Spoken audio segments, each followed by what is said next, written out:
Good morning. Today is section 97, verses 15 through 28. And,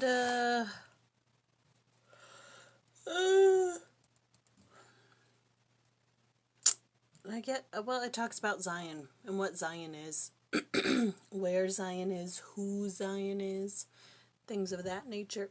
Goodness. I really should have a bottle of water down here. But anyways, in verse 21, it says, for this is Zion, the pure in heart. And Hiram Smith says, and what is Zion? In one sense, Zion is the pure in heart. But is there a land that will ever be called Zion? Yes, brethren. What land is it? It is the land that the Lord gave to Jacob, who bequeathed it to his son Joseph and his posterity, and they inhabit it, and that land is North and South America. It is the honest and pure in heart that will hearken to the everlasting covenant. Oh, so the first part was Brigham Smith, and then the last line was Hiram. Brigham Young, Hiram Smith. Wow. Okay. Focus. All right. And then, it talks about, it says, therefore, verily, thus saith the Lord, let Zion rejoice, for this is Zion, the pure in heart. Therefore, let Zion rejoice, while all the wicked shall mourn. For behold, in lo, vengeance cometh speedily upon the ungodly as a whirlwind, and who shall escape it? The Lord's scourge shall pass over by night and by day, and the report thereof shall vex all people. Yea, it shall not be stayed until the Lord come.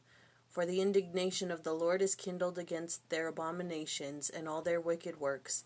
Nevertheless, Zion shall escape it, if she observe to do all things whatsoever I have commanded her. And then it goes on. But Ludlow says here, he says, well, it's Joseph Fielding Smith. And he says, what a pity it is that we have not heeded this commandment. And then he quotes verse 25, which says that Zion can escape it if they do everything that he has commanded.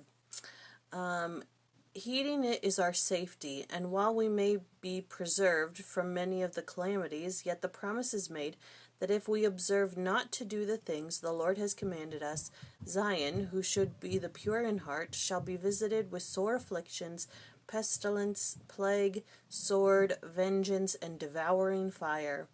While in a measure this revelation applied to the inhabitants of Zion in the early days, yet it applies to us today, to Zion, the land, and also her inhabitants. I think it kind of speaks for itself. It's a warning, it's here are my commandments, and if you don't do them, here are the consequences. You say to the boys, if you punch your brother again, you're going in timeout.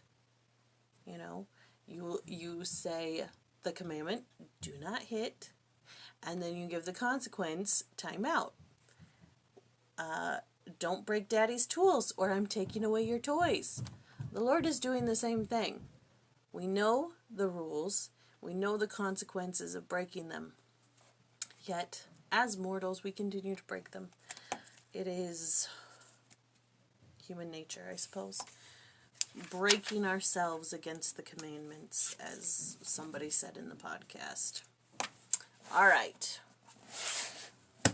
Next week is